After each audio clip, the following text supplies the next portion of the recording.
Cuando estás en México, tú reniegas de tu religión cristiana. No te sientes cristiano en ese momento. No, yo una vez que me voy de mi casa, mi mamá, las últimas palabras de mi madre a los 14 fue, cuando te vayas, ella pensando que yo no me iba a ir nunca, me dijo, cuando te vayas de esta casa, vas a encontrar en la calle que no vas a poder ser de uno o del otro, no vas a poder andar en el medio, sos, perdón, de uno o del otro. Y dije, ¿de qué?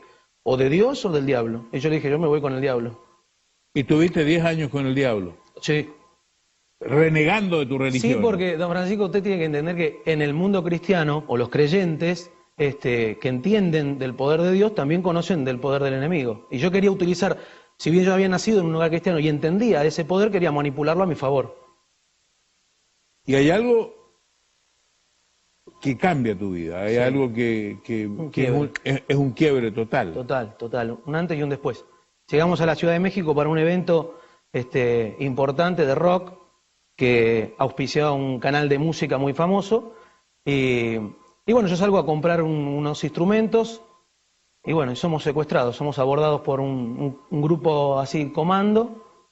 Y tú eras exitoso artísticamente. Artísticamente nos estaba yendo, era como que estaba llegando mi momento, por eso, digamos, era la impresión mía, digo, ¿por qué? ¿Por qué ahora, no?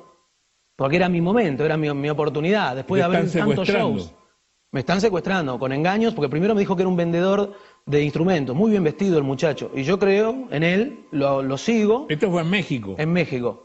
Y nos dirigimos hacia una zona donde, bueno, finalmente me terminan secuestrando a mí y a toda la banda. Digamos, salen 5 hombres más y, bueno, nos rodean armados. ¿Y qué pasa ahí? De ahí nos llevan a Tepito.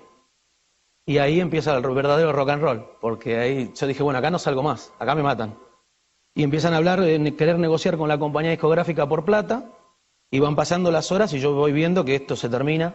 Y ahí, recién ahí, es donde yo me acuerdo de mi mamá, de su fe, de sus oraciones.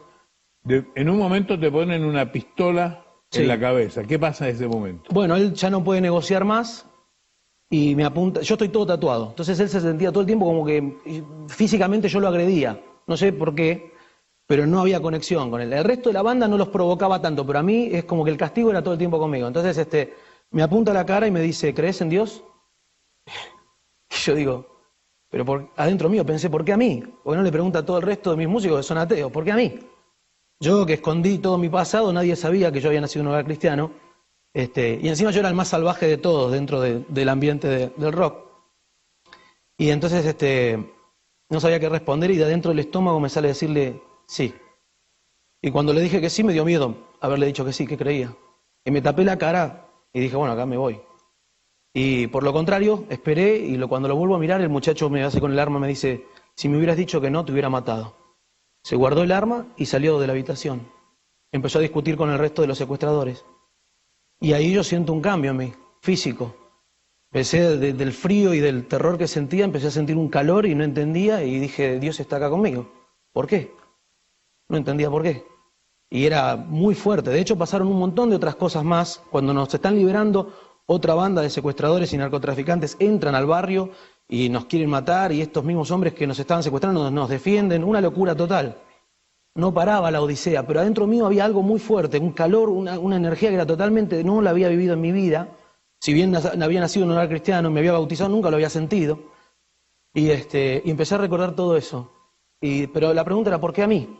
Si yo hice todo mal y me gustó, ¿por qué a mí? Porque hay gente que hace las cosas malas y dice, no, yo hacía cosas malas y ahora me siento mal. No, a mí me gustaba, yo hacía cosas malas y me gustaba. O sea, lo que supuestamente para la religión y para la fe eran malas, a mí me gustaba. Entonces yo le decía eso a Dios. Mientras corría por esos pasillos le decía, ¿por qué a mí? Entonces, bueno, más tarde nos liberan, logramos llegar al hotel, ahí estaba la gente, la policía, la gente de la embajada, y nadie se atemorizaron, así que nadie nos dijo nada. Entramos, llegamos a la suite, y yo me arrodillo en el baño y le digo a Dios, ¿por qué? ¿Por qué a mí? Y entra mi manager y me dice, mira, tenemos que bajar, hay que hacer la denuncia, la gente de la policía. Le digo, no voy a hacer ninguna denuncia. Me dice, mira, acá hay 25 shows, no sé cómo te vas a arreglar. Y fue la primera vez, don Francisco, que empiezo a hacer otro Pablo. Y le respondí, bueno, mira, Dios se va a encargar de esos juicios. Ellos empezaron a reír de mí, bueno, ahí nos separamos como banda. ¿Volviste a tu casa de Argentina? Me tomo un avión y cuando llego están los periodistas en Argentina, pero bueno, yo les pido por favor que no me interesa hacer una nota de ese estilo. empiezo a caminar por el aeropuerto de Ezeiza, que es enorme, lleno de gente, una multitud de gente, y en esto veo, en la puerta la veo a mi mamá. Y cuando la veo a mi mamá, yo dije, ¿qué hace esta mujer acá? Me la dejé. Los últimos gritos de mi mamá en mi casa fueron,